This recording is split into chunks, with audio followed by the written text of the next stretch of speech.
Donc ce sera un combat un petit peu à la Thriller Bark, où le boss final, ce sera Imsama. Tu vois, donc ce sera soit toutes les Supernovas ensemble contre Imsama, soit père, fils et grand-père contre Imsama, ou soit tous les Mugiwara ensemble comme Oz face à Imsama. Ouah, du coup, juste pour répondre à Goji, le frérot, il a été dur avec Oda, il a été dur. Critique au bout. Par contre, les gars qui regardent les reviews sans voir le chapitre, les gars, wesh, vous êtes en train de vous détruire le manga, hein. Ah ouais, ça c'est vraiment des bons gars, tu vois. J'espère qu'il y a des gars comme ça sur... N'hésitez pas à me dire, les gars. Dites-moi en commentaire si vous regardez les vidéos théories avant même d'avoir lu le chapitre. Vous êtes cinglés. Ah là là, je suis mort. Je savais même pas que ça existait. Des flammes.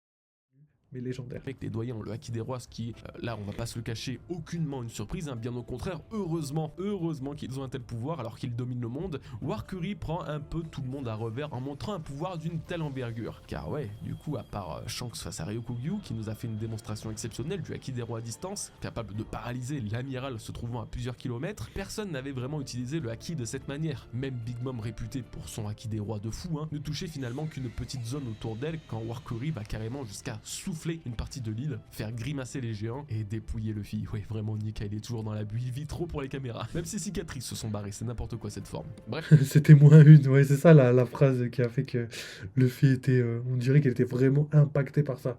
Du coup, on était vraiment choqués.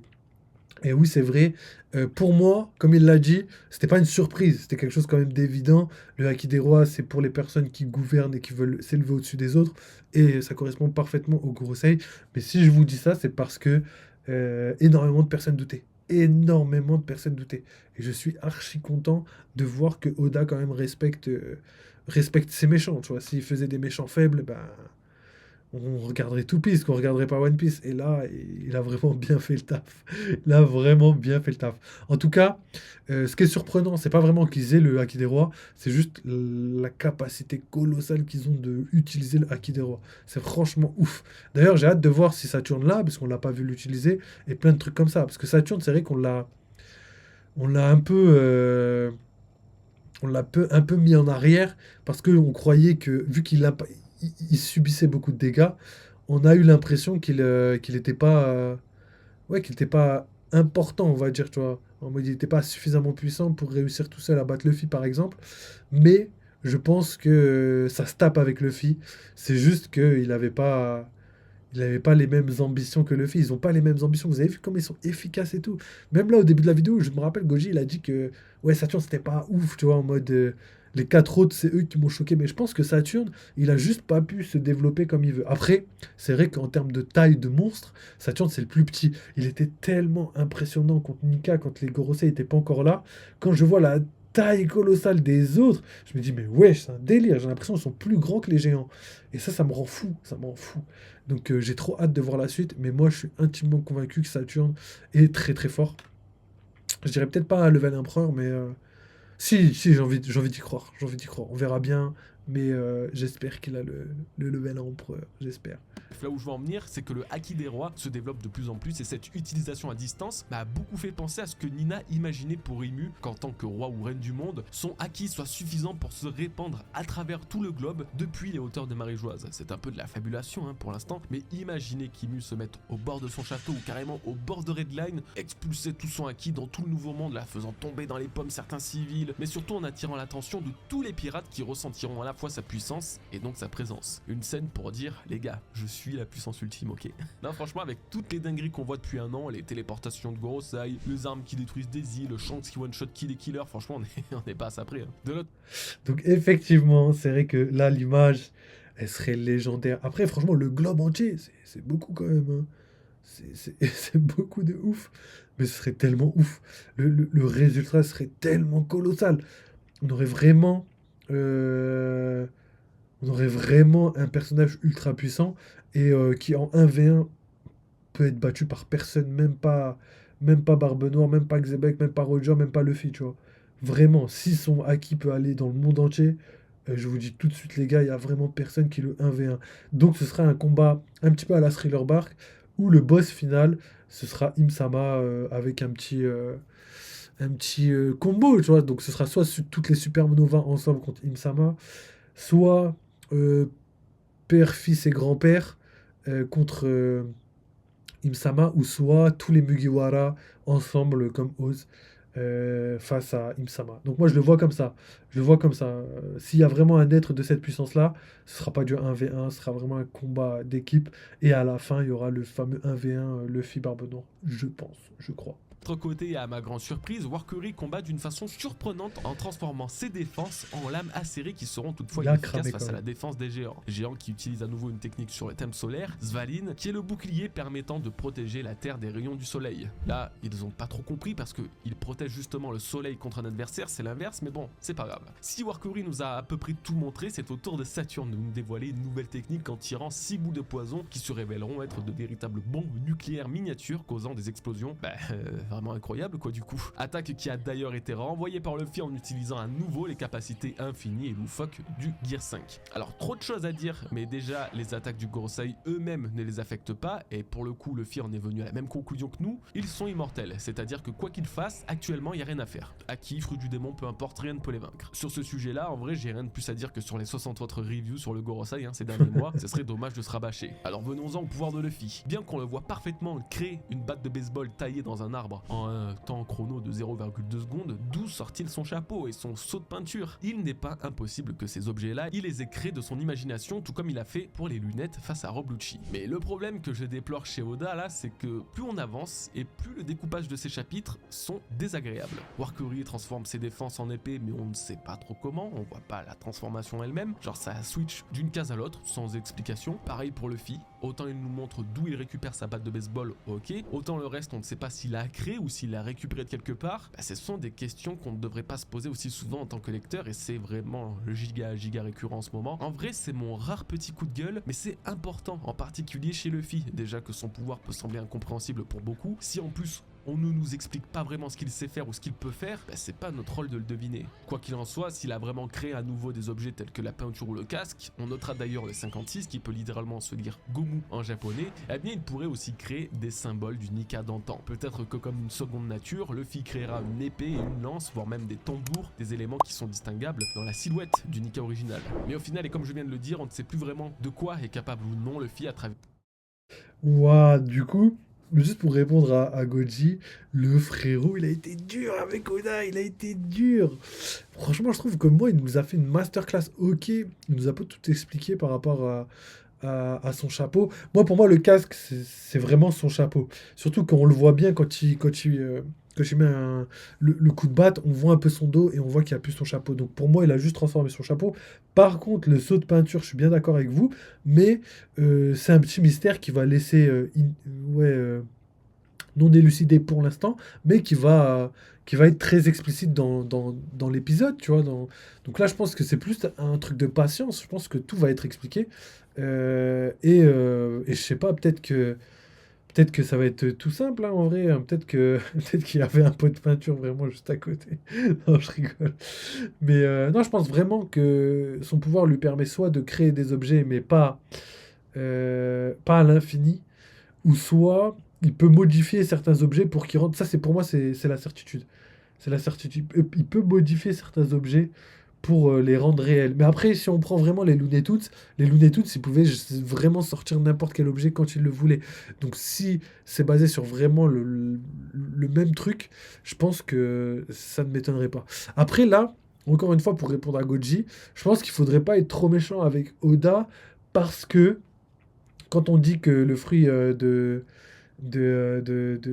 Luffy, c'est le plus ridicule, mais aussi celui qui a une plus grande liberté. C'est aussi pour qu'Oda ait une grande liberté. Et il faut vraiment comparer ça avec les Looney Tunes. Les Looney Tunes, quand ils te sortent un truc de nulle part. Tu te poses pas de question de savoir comment il a fait, etc., etc. Parce que c'est loufoque, c'est comme ça. Et je pense que Oda veut tirer et prendre cet ADN dans One Piece. Donc quand on parle de combat et de scènes un peu gag, on va dire, et ben ces scènes, il faut pas les prendre en compte dans ses pouvoirs. Enfin, faut pas trop les prendre au sérieux plutôt comme pouvoir avéré. Mais quoi qu'il arrive, il va pouvoir facilement prendre n'importe quel objet du moment que c'est quelque chose de loufoque et qui va extrêmement bien avec comment il s'appelle les gags des Looney Tunes, quoi, vous avez capté. Et juste pour terminer, pour moi, Luffy, il pourrait avoir une lance, parce que rappelez-vous, les gens oublient très facilement. Ça, pour moi, c'est une information importante. Rappelez-vous, quand il était petit, il avait une arme, Luffy.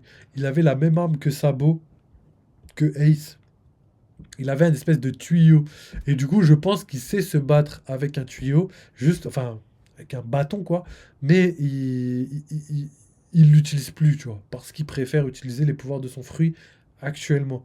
Mais ça ne m'étonnerait pas que plus tard dans l'œuvre, il puisse avoir ouais, quelque chose de, comme un bâton, une lance ou quelque chose comme ça qui irait hyper bien avec, euh, son pouvoir. Deux raisons pour ça. C'est que la première, rappelez-vous de qui il a été inspiré. Donc Monkey D. Luffy, le singe, donc le roi singe, le dieu singe. Comme Sangoku avait un bâton qui pouvait s'étendre à l'infini, Luffy pourrait avoir un bâton similaire. Et ce bâton pourrait être une lance ou quelque chose d'autre. Et le côté Nika, qui lui-même a une lance, pourrait faire en sorte que Luffy ait une lance. Donc vous inquiétez pas, il y aura des power-up entre guillemets. Je sais pas si vraiment il va le faire ou pas Oda, mais c'est quelque chose qui pourra avoir. C'est quelque chose de potentiel, tu vois. Parce que si on lui donne une épée, pour moi, ça m'étonnerait qu'il puisse avoir une épée. Il sait pas se servir d'une épée. Et on l'a vu plusieurs fois avec les katanas et tout. Les épées, c'est mort. Par contre, un bâton, il s'est déjà entraîné avec, donc possible. Continue. Les pouvoirs de l'imagination, donc ce que je vous dis n'a peut-être aucun sens. Dans le doute, j'ai fait une grosse vidéo l'année dernière sur le sujet, je vous la conseille vivement. Mais j'espère vraiment qu'après cette pause, Oda parviendra à nous faire des découpages plus sensés, plus logiques et plus compréhensibles dans ces chapitres. Il nous reste globalement deux sujets à traiter, Kizaru et surtout le robot géant antique qui au bout de quasiment 50 chapitres daigne enfin bouger, ça y est les gars, ça y est. Pour Kizaru en soi, pas grand chose à dire si ce n'est qu'il est vraiment out, hein, pour des raisons qui diffèrent cependant des débats de puissance en tout genre. Il semble avoir totalement abandonné suite à la présumée mort de Vegapunk, qui le dit bien lui-même. Ses blessures sont profondes, très profondes même. Pas besoin de vous faire un dessin, ce sont des blessures émotionnelles qu'aucun médecin ne pourra penser. Ça ne fait que rendre sa situation plus hasardeuse et incertaine. Compte-t-il aider Bonnie à s'enfuir, vu qu'il ne reste plus qu'à elle à qui il tient réellement désormais, faisant ainsi un parallèle avec Aokiji et Robin sur Ohara? Finalement, on a toujours les mêmes questions concernant les mêmes personnages. Il va falloir attendre. Par contre, le robot géant, lui, il nous en dévoile un petit peu plus. Bon, alors je suis peut-être un petit peu trop enthousiaste, mais comme vous l'avez vu, ou pas d'ailleurs, hein, toujours un gros big up aux bros qui regardent les reviews sans lire les chapitres. Allez les check hein, quand même, parce qu'en ce moment c'est assez fou. Ce chapitre s'est conclu par l'apparition en plein centre d'Egghead du robot géant antique au milieu. Par contre, les gars qui regardent les reviews sans voir le chapitre, les gars, wesh. Vous vous en train de vous détruire le manga, hein. Ah ouais, ça c'est vraiment des bons gars, tu vois. J'espère qu'il y a des gars comme ça sur... N'hésitez pas à me dire les gars. Dites-moi en commentaire si vous regardez les vidéos théories avant même d'avoir lu le chapitre. Vous êtes cinglés. Ah là là, je suis mort. Je savais même pas que ça existait. Des flammes murmurant, je suis désolé, Joy Boy. Ok alors, je m'attendais à tout sauf que ces premiers mots soient des excuses. Vous vous doutez bien qu'on n'a strictement aucun indice du lien entre ce robot et Joy Boy du passé, et donc encore moins de l'origine de ces excuses. Cependant, ce chapitre confirme une chose peut-être bête, mais tout de même, ce robot est particulier, il est singulier, et doté d'une vraie conscience. S'il s'excuse, c'est qu'il a failli à une mission, il n'a pas fait ce qu'on attendait de lui. D'une certaine manière, cette histoire rappelle celle de Zunesha, hein, je pense que ça l'a fait pour tout le monde, qui était aussi un ancien camarade de Joy Boy, mais qui a également été puni à marcher pour l'éternité après avoir commis un certain crime. Alors quel est le lien entre ces deux monstres semblant si proches de Joy Boy et qu'a-t-il bien pu leur arriver? C'est la dernière théorie de cette review, alors allons-y. Les excuses du robot géant adressé à Joy Boy sont déterminantes dans notre compréhension de l'histoire du siècle oublié. Qu'a-t-il bien pu se passer il y a 800 ans pour que toutes les créatures ou créations encore vivantes de cette époque aient échoué dans leur objectif? Et même plus simplement, quel était l'objectif du robot géant? Quel était son but, sa raison d'être? Il y a un domaine sur lequel je ne me suis jamais orienté en parlant du robot géant, c'est celui de la mythologie. Au-delà du fait de ne pas y avoir pensé, rien ne m'avait poussé personnellement à y jeter un œil. Sauf qu'aujourd'hui tout est différent et le robot attire mon attention d'une manière totalement nouvelle. C'est pourquoi en recherchant l'histoire d'un robot antique, je suis tombé sur le mythe de Talos, le géant de bronze des mythes grecs. Talos est introduit comme étant le gardien de la Crète, forgé par Héphaïstos, la divinité du feu. Ce dieu a offert sa création robotique au roi légendaire Minos pour protéger l'île des envahisseurs, ce qui fonctionna plutôt bien pendant des années jusqu'à l'arrivée des Argonautes qui manipulent Talos pour le mettre hors d'état de nuire en le vidant de son ichor, le sang des dieux. Ok, alors déjà à ce stade vous devez comprendre où je veux en venir. Le robot géant antique serait en réalité Talos de l'ancien royaume ayant protégé cette civilisation il y a 800 ans, des envahisseurs. C'est effectivement ce que je pense. Mais pour encore plus vous faire réaliser l'ampleur de cette découverte, revenons sur quelques points que je viens de vous citer. Il est dit que Talos fut créé par Héphaïstos, dieu du feu et de la forge. De mon point de vue, j'ai très rapidement fait le rapprochement avec Luffy, dieu du soleil, et donc par extension du feu ardent de cet astre. Si vous n'êtes pas très convaincu, ce que je comprends, alors sachez que dans le dialecte crète, Talos est l'équivalent du grec Hélios, le soleil. Ézéchios d'Alexandrie, un lexicographe du 6e siècle, avait dans ses écrits noté que Talos était le soleil. Chose qui, je pense, est beaucoup plus facilement assimilable à la situation actuelle de One Piece, puisque le robot géant antique est lié à Nika en réagissant au battement de cœur du dieu soleil. Pour revenir à Talos, le robot géant protégeant la Crète, il est connu pour son insensibilité au feu. Il utilisait carrément la chaleur du feu pour faire rougir son corps de métal et attaquer ses adversaires. Le robot géant antique de One Piece nous montre aujourd'hui une insensibilité absolue aux flammes qui est même notée par les marines. D'ailleurs, en parlant de la Crète, c'était une île considérée comme très avancée technologiquement, notamment dans la mythologie. Élément qui marque inévitablement l'ancien royaume dont le niveau de technologie serait semblable à celui d'Egghead. Revenons à nouveau à Talos. Dans d'autres versions de son mythe, il possédait une forme de taureau et avait des ailes. Si pour le moment le robot géant d'Egghead ne semble pas posséder d'ailes, ce qui pourrait changer dans les prochains chapitres, son casque est bien marqué par des cornes de taureau, faisant un nouveau lien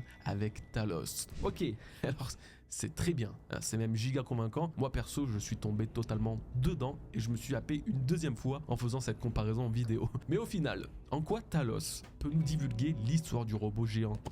Petite pause, parce que honnêtement, je trouve ça aussi énormément convaincant. Avant qu'ils le disent, je me disais, ouais, c'est peut-être un peu trop gros que ce soit une arme d'Héphaïstos et tout.